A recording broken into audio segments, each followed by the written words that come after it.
understanding and supporting our children through overstimulation.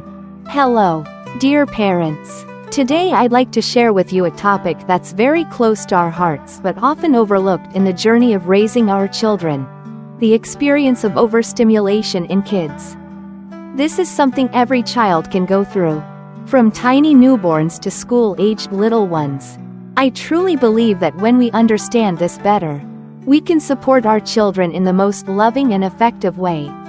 So, let's dive in together. First, let me highlight the main ideas we'll explore today. Children can become overstimulated when they're surrounded by too much noise or activity. When this happens, they might cry, become irritable, or, for older kids like toddlers, even experience emotional meltdowns. So, what exactly is overstimulation, and how can we recognize when our children are going through it? Let's explore these questions step by step. What is overstimulation? An experience beyond their capacity. Let's start by picturing a day in our child's life. Have you ever noticed your little one suddenly becoming tired, unsettled, or grumpy for no apparent reason? That could be a sign of overstimulation.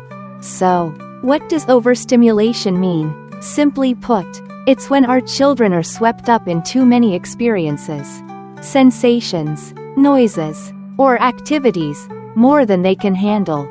Imagine this.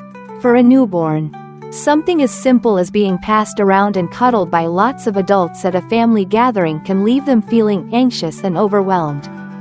For a preschooler, a big event like a birthday party, filled with laughter, games, and friends, might lead to a meltdown.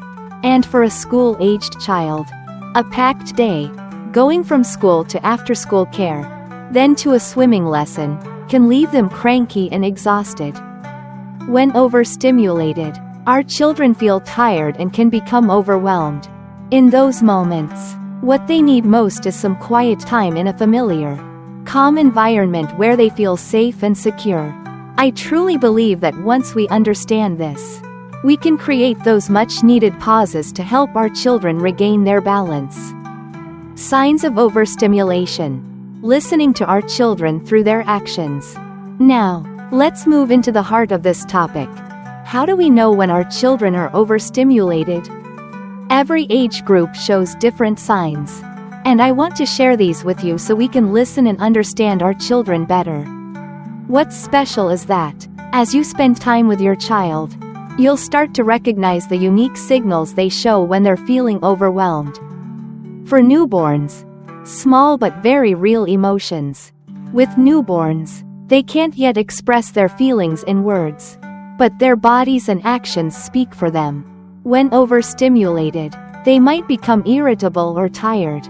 Their little eyes might look away as if trying to escape the world. You might notice them clenching their fists, flailing their arms, or kicking their legs more than usual. And if the overstimulation goes on too long, they'll cry, a persistent cry that's hard to soothe. I remember a time after a family gathering when my baby cried endlessly because they'd been held by so many people. That's when I realized they needed a quiet space to settle down. For preschoolers, emotional meltdowns. As our children grow into preschool age, the signs become more noticeable and intense. They might seem tired, irritable, or upset. Sometimes, they'll cry without being able to explain how they feel, or they might throw themselves on the floor in tears or anger. I've seen my own child, after a lively birthday party, suddenly shout that they didn't want to play anymore or do anything at all.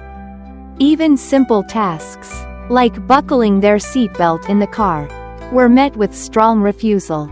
In those moments, I understood that they weren't being naughty, they were simply overwhelmed and needed a break. For school-aged children, quiet irritability. For kids who are already in school, the signs can be subtler but still very telling if we pay attention.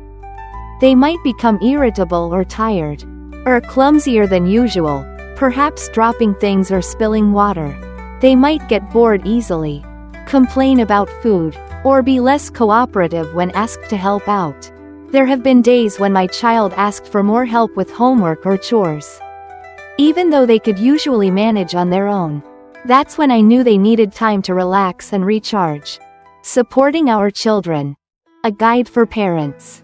Dear friends, once we understand what overstimulation is and recognize the signs in our children, we hold a powerful key to supporting them. I want to emphasize that every child is unique, and you, as their parent, know them best. Take the time to observe, listen, and remember the specific ways your child shows they're overwhelmed. With that knowledge, you can create moments of calm and peace to help them find their balance again. Picture this. After a long, noisy day, you hold your child close. Bring them to a familiar corner of your home. Play some soft music, or simply sit with them in silence. That's how we help them through these challenging moments.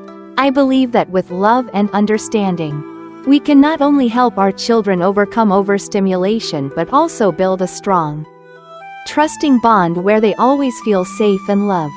Thank you for listening to this story. I hope today's sharing has offered you new and helpful insights for your parenting journey. Let's always walk alongside our children with all our hearts, because our understanding is the greatest gift we can give them. Wishing you and your family happiness and peace always.